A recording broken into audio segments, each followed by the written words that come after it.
Few are taught the fundamentals of finance and money management in school.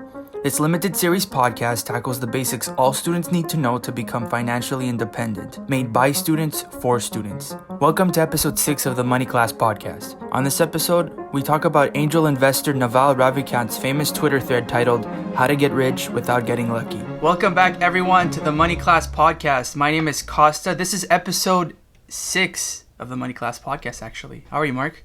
I'm doing great. Nice to see you now that finals are over. Holiday seasons are in. We're able to enjoy ourselves a bit. What are you gonna say, Kosta? Go ahead. No, exactly. I'm super happy. We get just time to not do anything. I mean, all of 2020 was kind of that, even though we were kind of struggling on the internet. Now it's just we get to just not focus on work and we just get to watch Netflix shows and not do anything. But on this episode, you don't know what I'm gonna tell you, but I really don't know what we're gonna I'm talk about. A bit concerned about that, but that's fine. So there's this guy, his name is Naval Ravikant. I think that's how you pronounce his last name. And he's a famous investor in the States. He's like an angel investor, and he's really famous in Silicon Valley because of like some of his really big investments in Uber, Twitter, Wish, Notion, Postmates. He's invested in a lot of big companies, and he's actually been a part of 10 unicorn companies like that really made him big and famous. He's a graduate from Dartmouth College in like computer science and economics, I think. So yeah, and he once he got really famous through his investments, he was actually on the Tim Ferriss podcast, and then later on the Joe Rogan podcast, and that's kind of what propelled him to be even more famous, more successful than he was before. What happened was after that, he did this thing where he created a Twitter thread called How to Get Rich Without Getting Lucky Twitter Storm. And it's like a bunch of tweets of him explaining how he got there and what he's observed throughout his life, coming from like India to where he's at right now. This is what's worked for him. And this could have been a Twitter thread from anybody else, but the reason why it was so famous was because people really seemed to, they really liked what he had to say. And it has 120,000 likes, 40,000 retweets. And it's I keep on seeing it in my feed all the time because people keep on retweeting it from like the business world because they just love what he has to say.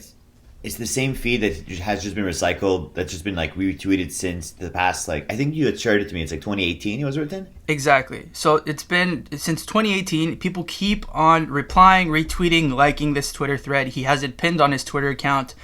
Famous people retweet and comment on it on his thread.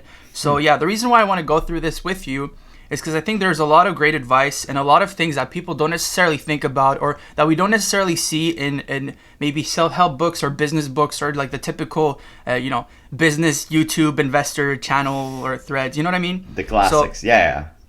Exactly. So this is why I want to go through this. And I'm going to go through everything tweet by tweet, and we can kind of talk about what he has to say. If you have nothing to say about it, one tweet, it might happen with me too. We could just move on.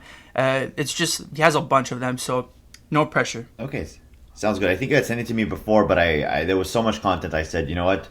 I won't read it. I said I'll probably bring something up. So you had sent it to me. Let me open it up here so I can also follow it with you. Okay, so yeah, I have it up, so I'll be able to kind of read it in my head while you're reading it out loud.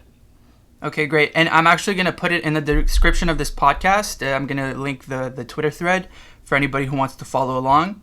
So we're going to start with the first tweet and the subtweet. So he says, this is the title, How to Get Rich Without Getting Lucky. First tweet, seek wealth, not money or status. Wealth is having assets that earn while you sleep. Money is how we transfer time and wealth. Status is your place in the social hierarchy. Yeah, I think it's very powerful, but I think that's something you have to kind of wrap your head around. The idea that, your money is something, it's an exchange of services or products for something, for money, right? And there's two sides to money. There's the production and there's the consumption side. You're always going to be on one of the two sides. So you produce money by working, by producing something. And in turn, you have a certain asset, or you have money on which you could spend it on. But you're always going to be limited to the amount of hours you have in your day, right? That's kind of the idea between, when people say they don't want to trade their time for money, or they want to make passive income, whatever that means. It's just the idea that you want to be able to seek wealth or something that could be making money or that could creating or that could increase as an asset while you're not actively pursuing that, that investment, or we're not actively pursuing that work, 24 hours a day. Because if you think of, obviously an extreme example is Bill Gates, right? Bill Gates, that for him to have made the wealth that he's made, he would have had to work minimum wage for 15 or 20 lifetimes, or much more than that. Sorry, for thousands of lifetimes probably, for him to be able to amass the amount of money that he has today, just by working an hourly wage. And I think that's what this is saying. It's that you want to seek wealth is something that has asset, whether it be a very simple amount of, think about a house, right? You're not actively working on renovating it. You're not actively working on its maintenance every single day. While you are maintaining it and you're not completely passive, over the long term, it's an asset that appreciates in value. I think that's kind of what it's the message it has between the difference between money and wealth. And then status. Status is your place in the societal hierarchy. I don't have much else to say about that. I know you're a big Jordan Peterson fan, so you probably have something to say about that. Well, the status is your place in the social hierarchy. That's more of I think what he's trying to say there is that it's the difference between someone who just has money, someone who has resources where it's silently making that person money, compared to someone who's I guess searching or pursuing the status of I am the president of X company, or I am the manager of this and that. That's the big difference. You can be the manager of a very big company that gives you a lot of power in that company, but it can make you, 100K, which is good. But you can also maybe be someone who people don't necessarily know much about based on your status, or might not care, quote unquote, but you can be making 10 times what that person is making. So he's trying to say, don't look for those big flashy jobs. Don't look for all of that stuff. Don't look for the money for the sake of the money. A salary isn't necessarily the best bet for a lot of people. If you can find a way to make money, find other ways of making money that might work for you, right? I think that's kind of what he's trying to say there. Yeah, but I'm going to caveat that in one way. I was watching, actually, I had a TED Talk that I had to watch from one of my classes, and we wrote a little report on it. And it was the idea of these big organizations, these big nonprofit organizations, having trouble attracting talent, right? So when you come out of a big school, you would come out of a business school, and you want to get on an executive team of a company, right? You have the option of going for the for-profit route, where you may have compensation packages in the hundreds of thousands and millions, or then you could go inside the nonprofit route, where as soon as you make over 100,000, you're going to start being looked down on. And in both cases, you're gonna have a certain amount of status, but at the end of the day, it's what you kind of are seeking, right? You want to be working for a big corporation, and then trying, which has a very holistic approach, but also trying to make better products, serve for its customers. But you can also go the nonprofit route, where you'll probably have an equal amount of status, but your compensation is going to be much lesser, right? And that's another societal kind of issue I think that we have, is that you look at these nonprofits which are looked down on when they're spending on marketing, or when they're spending on fundraising events. Well, these fundraising events and these marketing projects is what may bring a lot more money than what was invested in it, right? Because when you give money to Médecins Sans Frontières or the Red Cross, you want it to be going to people. You don't want it to be going to marketing. But if that marketing helps it to attract even more, then what's the problem there? Right, and I think I kind of went on a tangent here because of the TED Talk I had watched. No, but I totally go ahead. No, I say you want to get fulfilled in the way that you want to work, and if you want to make the world a better place, in that case you could find your route and your passion. But also, it's not just wealth, money, and status. It's a question of the much more than just that. Of course. Well, I was actually going to go on a big tangent on what you have to say, but he kind of talks about it later. It's a whole long-term game of, finding a way to, because this thing is about getting rich, which I think rich just means, well off, wealthy in whatever term. It doesn't necessarily have to be about money, obviously. But what you're saying is a great point. It can be a long-term thing where you start off, maybe on a non-profit, a lot of the times you can have more responsibilities, because there's not that financial pressure of always, satisfying investors or whatever the case is. And what can happen is that by having this so much responsibility at the beginning of your career and proving people right by doing good things in a nonprofit setting, you can then switch to maybe a for-profit organization and bring in all of your knowledge and then be compensated that way if you want to be monetarily compensated. So I think if you look at it in the long term, it can be very beneficial. Obviously, money is not the whole thing, but yeah, that's one way of looking at it. So for sure, I completely agree with what you have to say. And for students, we have this dilemma between going into a small company and having a big role or having more responsibilities versus going to a big company, which may have the brand name, but what you learn with the role that you have is much less, or you do less different types of projects, you have less responsibilities. I think it's a dilemma that we're all faced with as students. Do I take the small company where I do a lot of work, but then people may not know the name? Or do I go with a big giant, big corporation, but then people know the name, but I actually won't learn as much, or I won't be able to develop myself as much. So I think it's an interesting, two-sided coin as to what do you want, right? And it's a very hard decision to make, and it's one, I've had to make, and we all have to make, or hopefully have the chance to make these decisions. But it's, what are you really looking for? And sometimes, the status is not enough for your personal development, which should come first, at least in my view. I have so much to say about that, but I'm going to keep it to myself until we get further down. Because he talks about all of this right here. Maybe later on, but the next tweet is, understand that ethical wealth creation is possible. If you secretly despise wealth, it will elude you. You want to go first on that one?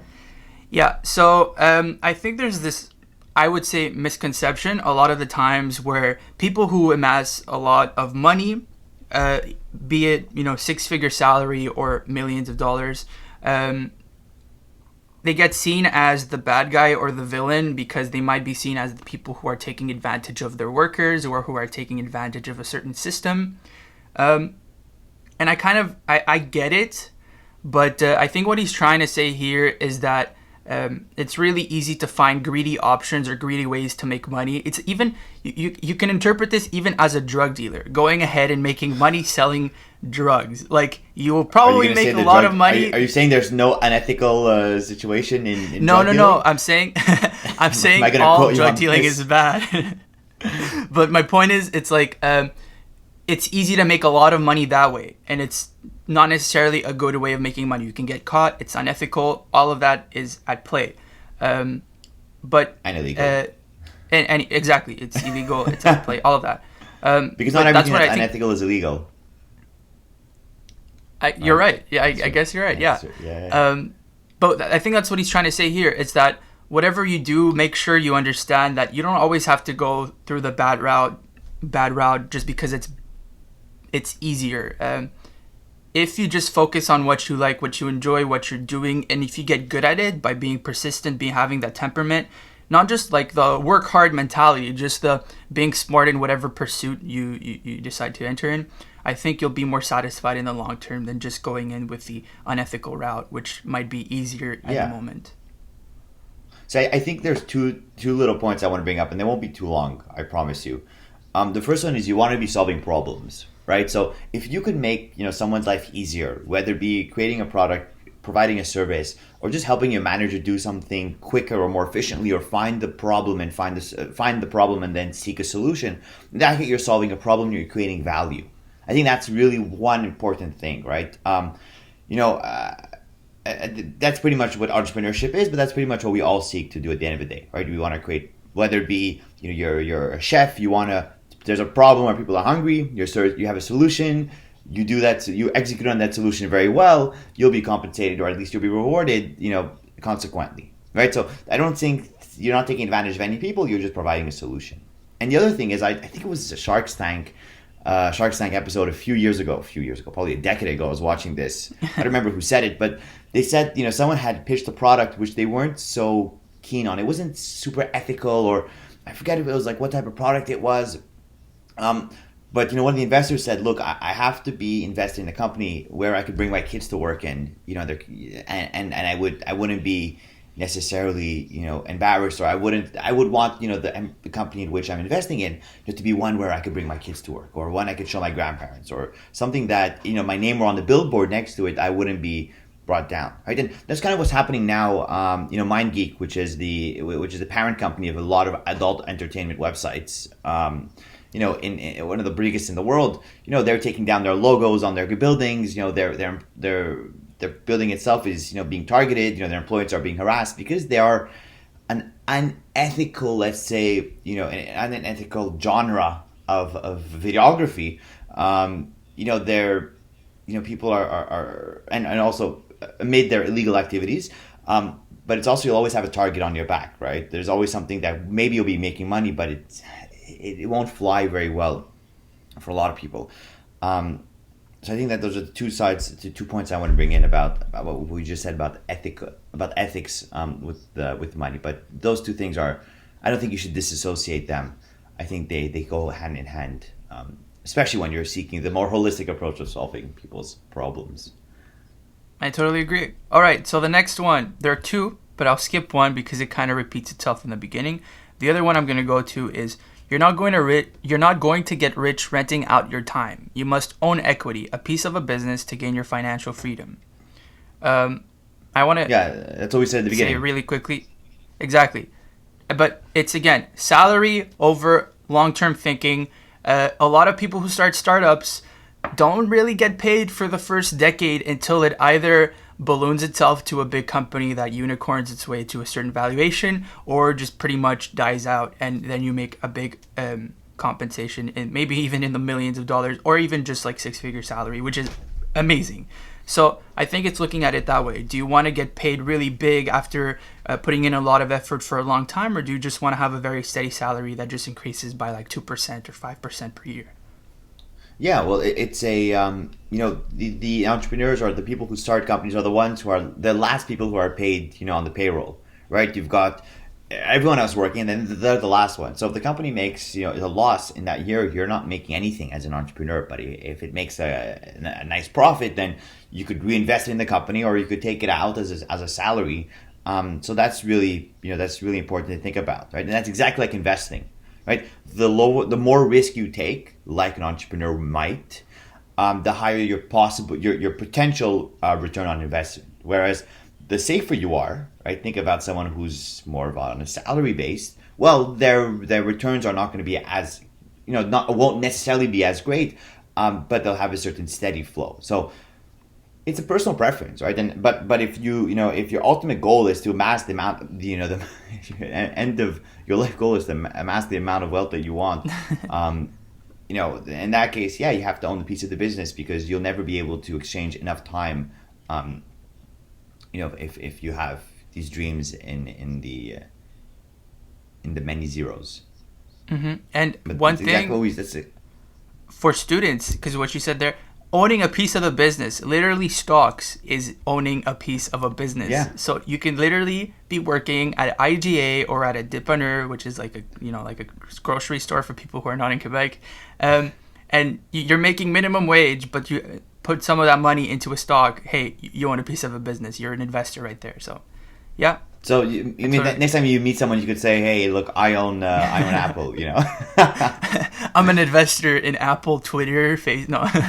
For sure. How many shares in Apple? I'm wondering. I own a 115 million average. Oh no, sorry, that's average volume. 17 billion shares. So I'm a 1/17 billionth owner of Apple. Isn't that pretty sexy?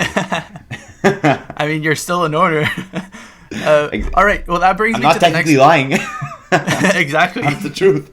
I'm an owner. 170 billion. I don't know what that is in percentage. How many zeros do I need? And I continue. All right, I'll go to the next one. You will get, it goes with what we just said, but you will get rich by giving society what it wants, but does not yet know how to get at scale. I think the important part there is at scale.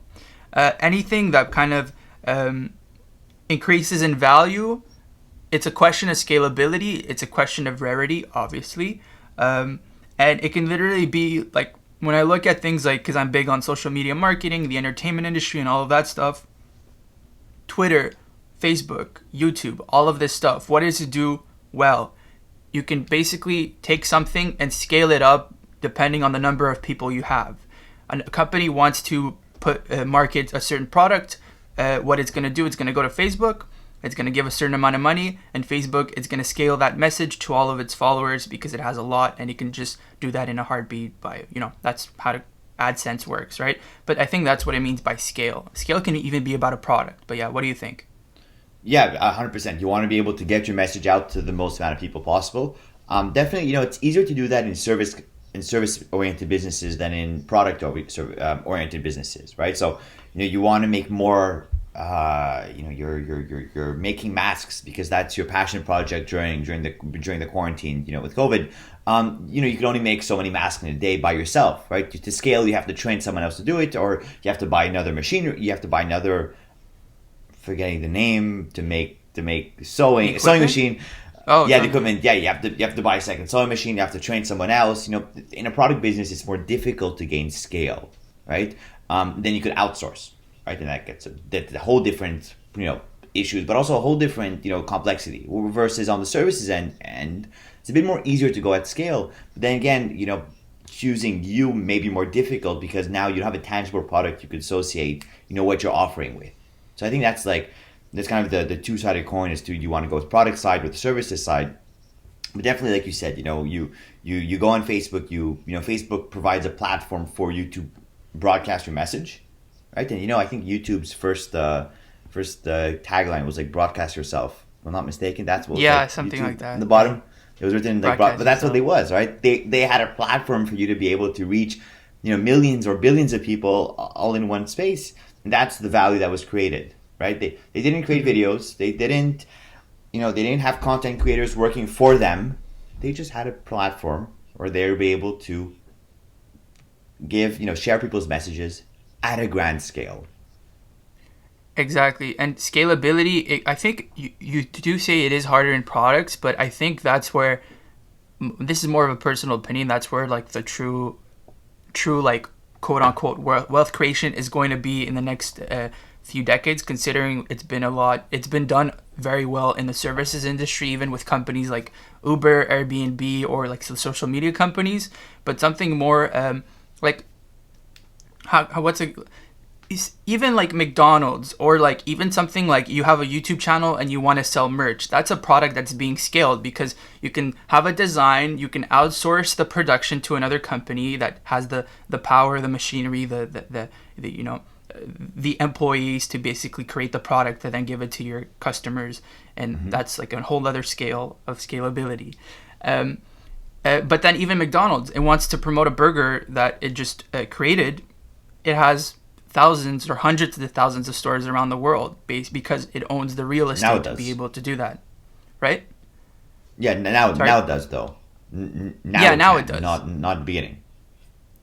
Of course, but that's the thing. It's scaled. It's it obviously started with one restaurant, but I mean, like, it scaled its properties, then it scaled its at the same time you scale like the amount of food you can offer, but it's just a question of always finding a way to scale every part of your business. I think that's what Val is trying to say there. So for sure. Yeah, you want to be scalable. You don't want to be so like, so complicated, so big that you can't scale. You want to be able to be lean. And I think that's what COVID has showed us, right? And I read an article this morning on the Wall Street Journal, and it was talking about how because people are going to be more staying at home more often. There was a research paper an analytical research paper that was taken out by I took note of this because I wanted to bring it up today, by the Global Workplace Analytics, and it's a telecom research and consulting firm, and it found that 1/4 of Americans will be working from home at the end of 2021 versus only 4% before the pandemic. So as a result, you have all these big companies like Conor Brands and Kraft Heinz and General Mills and Kimberly-Clark and all these other big companies that we may not know about, but that produce pretty much all our consumer goods, from razors to mac and cheese to canned soup. And they're shifting their product line or their manufacturing capabilities to go towards more products that could be had at home, because you're at home, so you can be watching more movies. You're assuming that maybe people are going to be watching movies more often at home and not going out as much. So maybe increasing the amount of production for the popcorn that you make in the microwave is an interesting avenue of business, and that's exactly what's being done right now. So Orville Popcorn's production is increasing, or manufacturing is increasing, because people are staying at home more often. And if we're able to pivot easier. And because you're in a scalable business, or you've been able to be lean in your production, in that case, you will get rich as Naval, or as the Naval. person has suggested. Yeah. I just want to tangent on that. It can even be things like, mac and cheese. Let's say P&G is making, P&G, one of the companies that makes mac and cheese. I don't know. Let's just go with that. Kraft Heinz.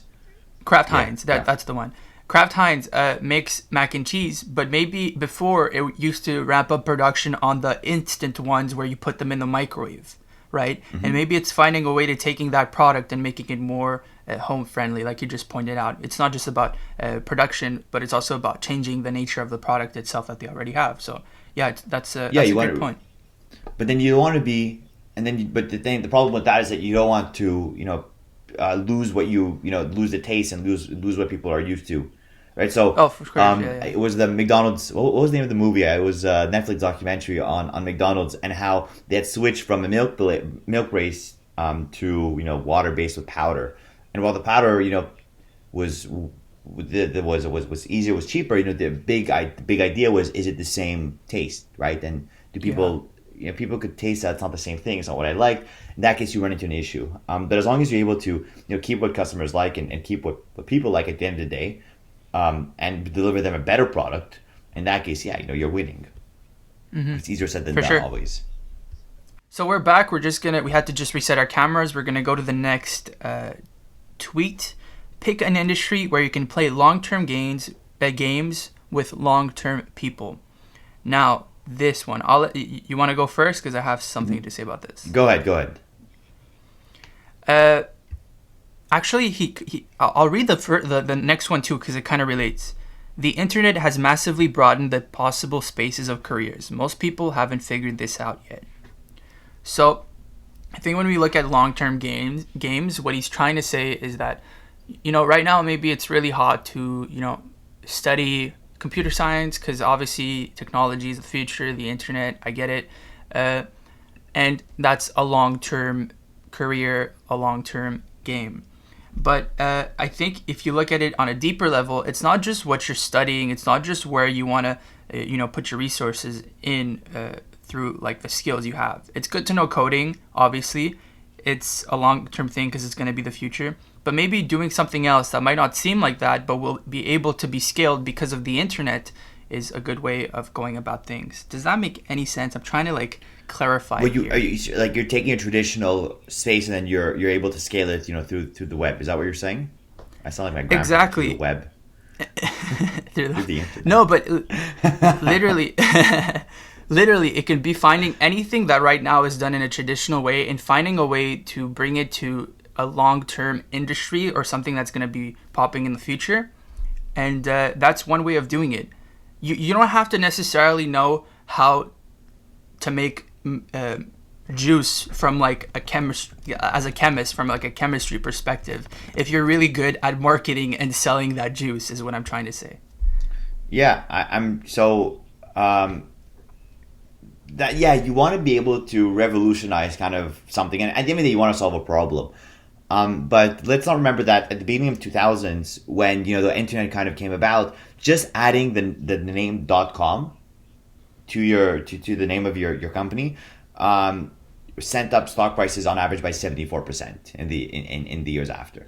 So you also have to be wary about these bubbles that could create where anything that could be revolutionized automatically becomes the future. And as long as we keep in mind that we're able to solve a problem at the end of the day, that's what we want to do, right? So solve a problem and then scale it in a way that hasn't been done before, then definitely. And if anyone has any ideas, go ahead. Don't think big and think long term, because you don't want to be thinking 1 or 2 years ahead. You want to be thinking 20 years, 10 years ahead, 20 years ahead, and that's really where value could be created. But yeah, something that could solve a problem today, then by all means go ahead. Well, that brings me to the other tweet that you just pretty much explained. His tweet is, play iterated games. All returns in life, whether in wealth, relationships, or knowledge, come from compound interest.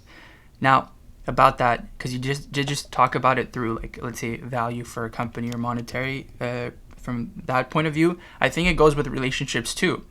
me being friends with you now at the age of like, we started being friends in our teens. Like in the future, that's going to be compounded because we've known each other for a very long time, and we have history together. Compared to you meeting someone now, and knowing them for the next 5 years, maybe that relationship is not going to be as deep as like maybe me or like someone else that you've known for a long time, right? That's part of the compounded effect of like relationships, I think.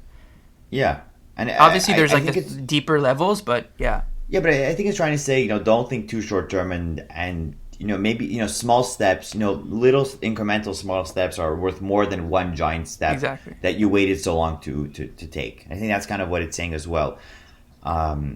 Relationships, it's just keeping in touch with a childhood friend. You don't have to talk to them every single day, but just keeping in touch once in a while, that relationship will grow so much stronger than someone whom you may talk to very often because you're in a group project with, and you don't have the same deeper connection. But we've talked about compounded interest so many times that I think people are starting to get a bit fed up about the power of compounding and how at 10% every 7.5 years you double your money. Whoever's a regular listener right now has that ingrained in their brain. But compound in everything. I'll go to the next one. Pick business partners with high intelligence, energy, and above all, integrity. So that's something I've been thinking a lot about recently. And it's like, if I ever start a company or if I'm ever in some industry with very smart people, or even I'm alone and I'm trying to hire people who will help me scale whatever business I have, who should I hire? I don't know why. It's just like a hypothetical thing I've been thinking about. And I think integrity is the number one thing, because it's so easy to have highly intelligent people with high amounts of energy who will not be as reliable in the long term. And yeah, that's big. It kind of goes again with the whole compound interest thing, compounding that relationship, right? I highly agree with you. There's nothing I would add to that. The only thing is I would add a second point, which is to also find, business partners who complement you. If you're two people who are highly analytical, in that case, you're just going to be kind of butting heads at each other because you're going to be wanting to do something one way, the other person is going to want to do it the other way, but you guys are seeing it in the same frame of reference. You guys have the same viewpoints. And I think it's important to not be scared to go and seek and go speak with people who complement what you do. So if you're really good at the technical aspects and the other person is very good at the interpersonal aspects or the more qualitative aspects, let's say, in that case, that's a business partnership that would be much stronger than two people who are very similar. And I think in university, it's very easy to find people who are very similar to you if you're in the same program. But it's important to, speak to a lot of people and not be scared to, not be scared, but, make friends in different faculties because they may bring in points that you may not know about, and that will help you broaden your perspectives. If it challenges your perspective, there's a high chance it's valuable. And bring this very practical, to school. Whenever I do a group project, I try to get, students. I try to make a group project with people in different different majors. I'm at JMSB. I'm at the business school of Concordia. So everyone's going to be a business major, a business student. But I want to get the marketing student. I want to get the ressources humaines. I want to get the human resources students. I want to get the finance, the accounting, because then we'll have a much stronger base. Whereas if everyone's in finance, like myself, we're all going to be seeing things in a relatively similar way, and we're all going to be good at relatively the same things and bad at relatively the same things, right? So you get a good mix, and then your business partnership is going to be that much stronger. I just want to add to that because I totally agree. There's Ray Dalio, the famous investor who started Bridgewater Associates, I think the name of the company is. One of the most famous investors of all time. People respect this guy. And he wrote a book called Principles, Life and Work. And in it, he talks about how he used algorithms to basically find ways to pair up his employees and take decisions in his company to make investments. So it's not like subject to a human bias and more subject to like theoretical things that will not be prone to like emotional emotions can get the best of you when you're making investments, basically. Mm-hmm. And what he does is that he pairs, whenever he's in a big business meeting with all of his big higher uppers and even interns, he'll pair people based on what they're good at and pair them with their opposites. Someone who's not creative, highly analytical will be paired with someone who's very creative and not analytical at all. Same with age. Someone who's really old and has a lot of experience in that company or in that industry might be paired with an intern, because there's a lot that can be learned for both of them. So yeah, for sure. It's been done in big companies, and I completely agree. It's very important. So the next one is, don't partner with cynics and pessimists. Their beliefs are self-fulfilling. You want me to go first, or you? It's pretty. I think it's pretty self-explanatory. If you go ahead, say if you wanna say something like that, I don't have much really to add. It sounds very obvious, but I think there's something to be said about the fact that whenever you're in any situation, whether a project or like in life, at least from my experience, being a pessimist, although it could sound like you're trying to be a realist, because I get it, it's easier to go on that route than go through the optimistic route. Especially in groups, it saps the belief that you can make something happen. So yeah, again, because I read a lot of books, Bob Iger, CEO of Disney, that's one of his big rules. Do not be a pessimist. Nothing will happen. And things that might seem far-fetched, through optimism, there is a chance of you getting there compared to having no chances because you were being pessimistic. It saps the enthusiasm of your team, pretty much. It's a mindset thing as well, right? Like a lot of people say, if you have a mindset for success, you say that it's possible to accomplish something. The odds of you accomplishing it are much greater than if you say it's impossible to do it, right? So I think that's a very important thing, and in school is a big thing as well. It's, if you think you can get, the strong, the B's and the A's, and you're a C student, then in that case you could do it, right? You set your mindset, you say, okay, I can do it. Let me figure out the ways. And if you just give up before you even started, there's no way you're winning. You're going to be winning, right? If you give up if you have your white flag and you surrender before the war has even started, well, you never had a chance of actually winning the war. So if you go with the mindset and you're always with someone who's down, in that case, you're always going to be thinking the same way, and you won't be able to go forward. Kosta, you know me, I'm much more of the optimistic side, and I'll try to see the positive in anything, because I think that, through these lenses, I'm able to, without being too much in my own filter, in my filter bubble of just saying happy things, right? I like to think that I have a good, a good mix. Like realist point of view. I try to be as realist as you can, but of course you have your own biases, and no one is perfect.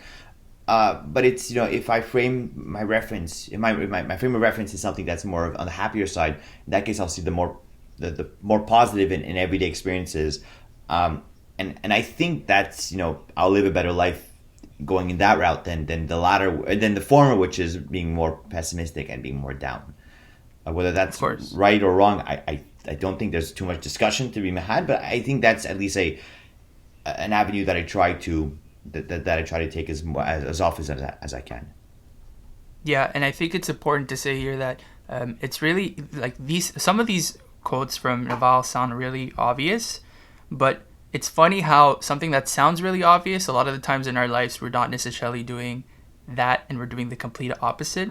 And it's really good to find these examples in our lives and see what we're doing right or wrong based on what we believe is right. With that, I'm going to go to the next tweet. Learn to sell, learn to build. If you can do both, you will be unstoppable. This was retweeted 5,800 times. These are the most retweeted ones of all of them. I think so. Yeah, you're right. What do you think? It's true. It's Steve Jobs and Steve Wozniak were two opposites, right? Steve Jobs was an incredible salesperson, a visionary, and Steve Wozniak was an incredible builder, engineer, right? So these two people came together as two business partners, right? And one was incredible at selling, the other one was incredible at building. So as a result, they were unstoppable, right? Another one, Kevin O'Leary. Kevin O'Leary made his fortunes. Is a venture capitalist now. He has his O'Leary funds. He's on the Shark Tank. He's one of he's been on Shark Tank for a dozen years now, and he was great at. So he had a DVDs to help. This is maybe the 2000s. To help kids with math and English and grammar and educational DVDs when these were starting. And he was great at selling them, but he was terrible at building it, or rather, doing all the supply chain and making sure that everything was working and all the back end stuff. But he was able to find business partners that could help him build the actual products, and then he could just sell it to the Walmarts and to the Radio Shacks and to all these other companies. And as a result, they were able to sell the company for $2.5 billion, I think, a few years after starting it. And that's it. That's how he made his fortune. That's how he made his fortune, exactly. With DVDs on, K through 12 math and sciences and stuff. But that's what it is you want to be able to find partners that can complement you. If you could do both, then all power to you. But the reality is you'll always be better in one than the other. And I think it's important to be humble enough and to be, to have your eyes open to say, these are my weaknesses, and exactly. And then find partners that could complement you very well. I completely agree. It's something I've thought a lot about. And actually, as a student at Concordia, I study economics and English literature. And that was a big thing. I'm like, in today's world, and especially in the future, we learned this in the pandemic too. A specific job that might seem like it's very secure might not be very secure because, instabilities happen in the world through the economy, through whatever. And I think it's very important to be very independent in the ways you can make your money or in the ways you can be just secure in whatever you do in life. So when it came to career, a big thing I thought about, I used to be very much on the, creative kind of trying to figure out the whole selling side, or actually the complete opposite, the whole building side of things through like making films or whatever. And then I realized that I don't know anything about the business world, or I know very little. And then I started learning about like the marketing, the sales stuff, how to read budgets or whatever, all of that stuff, taxes. And that can be very much, selling and building, bringing that together, economics and English literature. That's how I did it. And I think it's very important. Obviously, I'm better than one than I am in the other. I'm very much not that great analytically compared to like creative side or marketing because I just like it more. So I just put more time and effort into it. But yeah, it's very important to know both, but always know which one you're better at and find partners who are not, who can complement your weaknesses. Yeah. And being, okay, I'm like forgetting my words today, but it's to be, to put your eyes on yourself and to know what you're good at, and to be, to say, look, I did this well, I didn't do this well, and let's see how I could progress from there, and not just dwell on your success, or not just dwell on your failures. There's a interesting bias. I saw this. I had a financial what's it called? Like a psychology class with business. So it's like that's what the class was. It's FINA 410 if anyone's at John Molson. Behavioral finance, and there's something called the self-attribution bias. The self-attribution bias is essentially taking credit for the successes of your company, of your team, and saying it was all me, and then anything that was a failure, you offload that, and it's like, oh, that wasn't me, it wasn't my fault. Whereas in both cases they were group efforts, or maybe the failure was 100% your fault as the successes were, but this bias is that you take credit for the successes, and the failures you just say, oh, it wasn't me, it wasn't my problem. And that's the self-attribution bias. I think it's important, and the reason it's a bias is because it could lead people to think that they're better than they are. It could lead people to be overconfident, to be overly optimistic, and to make riskier decisions than what would otherwise be called for. So I think it's to be conscious about that. And at the end of the day, to make well-informed decisions, but also to not be subject, or at least to, reduce how subject you are to specific biases. Yeah. No, I think. Oh no! Did you? There was. Who was it again? Oh, I'm here. Okay, great. There was this. You're there. Forget his name. This guy. I'm there. Perfect. There was this guy. I forget his name. He's a really famous speaker, and he had this thing called the accountability mirror. And he's very much like military guy, very much to the point, straight. So the way he talked about this was, he's like, when you look at yourself in the mirror, and there's a fat person in front of the mirror, you have to be willing to say, hey, hey, Kosta, I am fat. You are fat. You need to do something about it. Don't just try and find ways to find words that'll make you feel better about your appearance. You have to just say it like it is.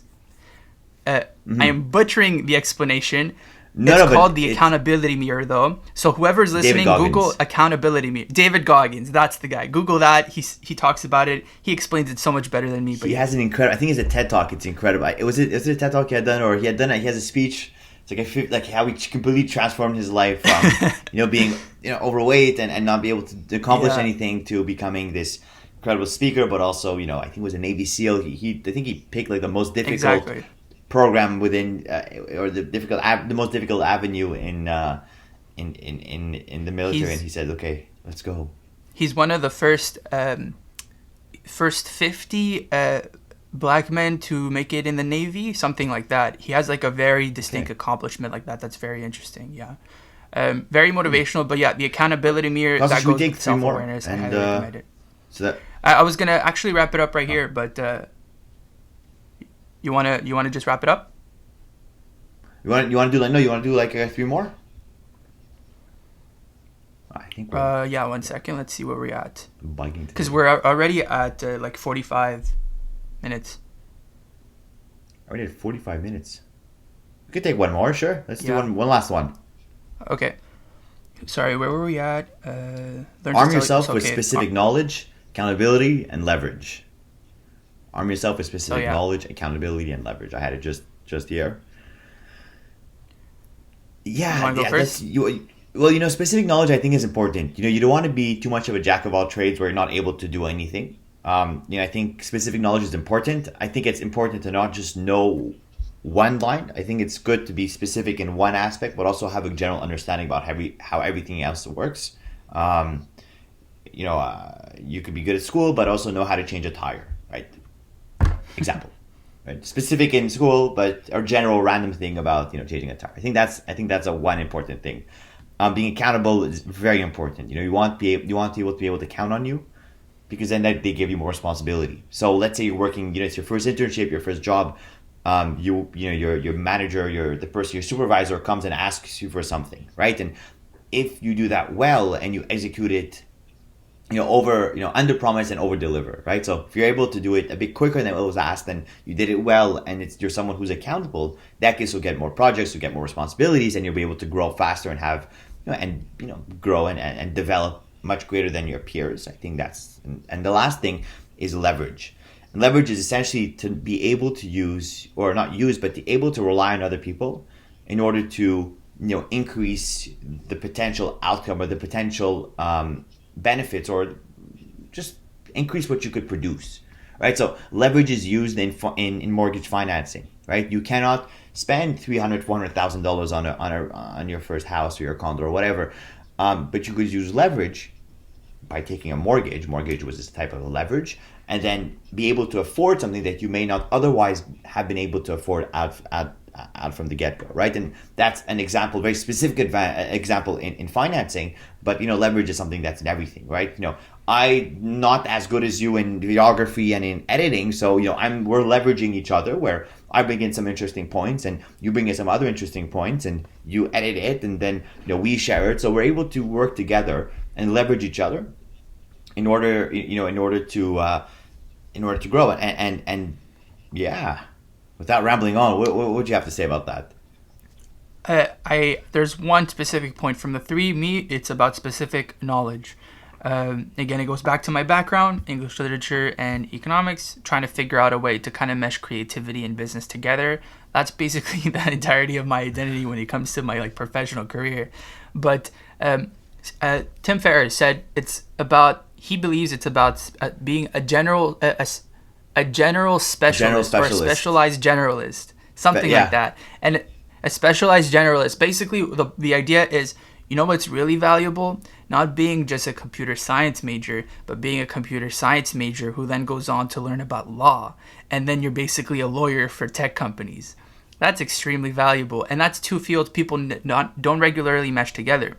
So it's about finding ways to do things that are so specific, but at the end of the day, not like just you are really, really, really good at math. That's really valuable, obviously, but I think there's an argument to be made that you can always find someone really, really good at math compared to someone who has a PhD in a specific topic in mathematics, or meshing two fields that are not always meshed together.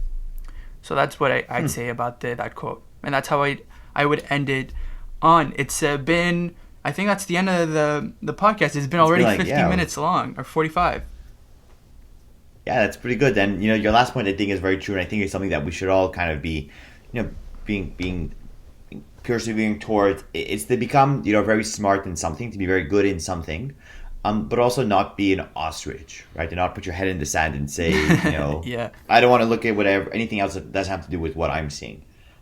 So it's a question of keeping your eyes open, right? And being able to observe different things and ask questions and to be curious enough so that you become more knowledgeable in a lot of other facets in life. And if you do so, I think you're going to be much better off, because not only do you become more conscious about what's possible or what your strengths and weaknesses are, but also you become more conscious of the possibilities that are and the opportunities that are present in the world and that you can create. So that's really how I would end, and I think that's that really kind of wraps up a good amount of what we were talking about today. To be accountable, to have leverage, to find good partners. That's a great way to end it. All these things, I think it's good to know them. It's good to know them, but also to act on them, not just to take it and say, okay, I have the knowledge, that's enough knowledge, and and not act on it, because then you may just acquire a lot, but not actually execute. Yeah, it's I think everything you just say, it's such a great way to end it. And these things, again, they might sound very obvious and it might have a very fluffy title like How to Get Rich, but at the end of the day, find ways where you can put it, you can implement these things in your life. And knowledge doesn't necessarily bring clarity in the sense of, taking the right decision. I think knowledge, what it does, it just opens your eyes to more possibilities. So yeah, that's how I would end it. And with that, excellent. This has been.